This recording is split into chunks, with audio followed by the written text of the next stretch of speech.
maunawaan yung ating kahilingan na siya mismo yung tumanggap ng ating petisyon.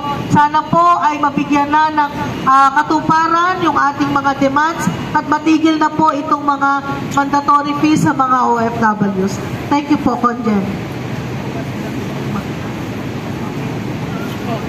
Batiin ko lang po kayo na magandang araw at maligayang pag-celebrate natin ng Women's Month.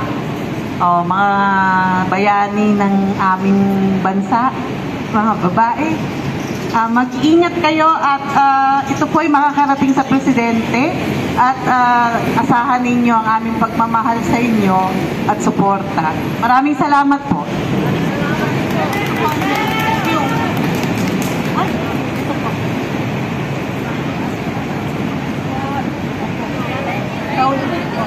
Thank you, Conjen.